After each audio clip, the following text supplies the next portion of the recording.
Out front tonight to discuss the conditions and the rescue efforts, we have CNN analyst David Gallo. He's Director of Special Projects at the Woods Hole Oceanographic Institution. And we also have Alan Kipping. He served as a naval training supervisor for rescue swimmers for the U.S. Navy who might be called into service here. David, I wonder if I could begin with you. Your group, Woods Hole, responsible for the very difficult task of locating Air France 447 and right in the middle of the Atlantic Ocean, much more difficult than what we're seeing now. So even though, however, they're searching a relatively shallow area here, this debris field looks like it could be dispersed over quite a large area, which will require a lot of mapping. Can you help manage expectations here of how quickly this search can progress? Sure. Yeah, I think we're early in the game still with the debris field. I'm not sure how much we know that's actually been seen. I'm a little bit mystified that it seems so small and that there are a few bodies and a few pieces of the aircraft without having other bits of debris trailing off into the distance. And Air France, it was 5 after the tragedy that the first debris was located. It was thousands of miles away from land, so it's understandable, but they're picking up debris for probably 2 weeks after that in a huge field that was tens of miles on either side. So, you know, I know here the waves are not quite as ferocious, maybe the wind's not quite as strong, but the currents can move things around, and it's been day 3, so we'll have to see what they find out today as they start focusing on this particular area with aircraft. Alan, you know, this clearly not just an investigation scene, but it is also, sadly, the family is very well aware of this, it's a graveyard. You've Yes. trained divers to take on this very difficult task. I wonder if you could describe how difficult it is for divers going underwater, knowing that not only are they going to pull up essential pieces of the wreckage, they'll be pulling up children, mothers and fathers. How tough is that? It's super tough. I mean, you're talking about picking up children. Some of these guys probably have families, and they're picking up mothers, children.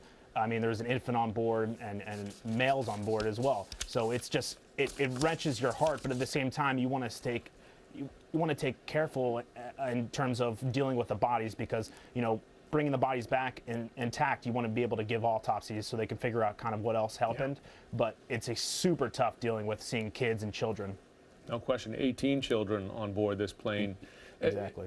David, one concern I know out there is about interference as you begin to listen for, using a hydrophone, for the pingers from these black boxes. I mean, you have a number of things. It's a limited range, 1 to 2 miles. We have a large search area. There's worry about the batteries, right? The 30-day lifespan, but also interference. You got a lot of ships, a lot of boats in that area.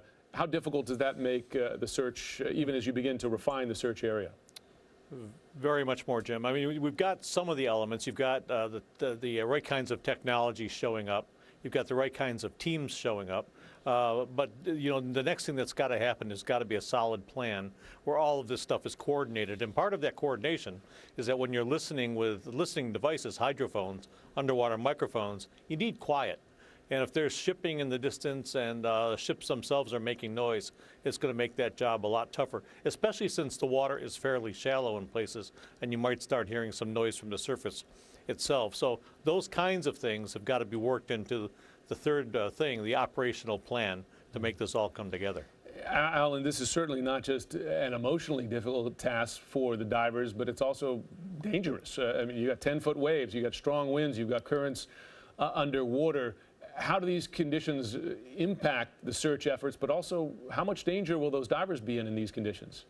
So, you know, the conditions above sometimes may not reciprocate underwater, but at the same time, sometimes they might. And while I'm not completely familiar with the area that they're actually diving in, you know, you need boats, you need a dive master, you need captains that are competent operating these ships and these boats. But if the boats can't go out, you can't send divers down. So not only is it dangerous for the divers, but it's dangerous for the people operating the boat. So it's extremely difficult getting people down looking at debris that have come up on the sonar. Right, we are just beginning, as we know. Alan Kipping, Ruane, great to have you on board. David Gallo, thank you.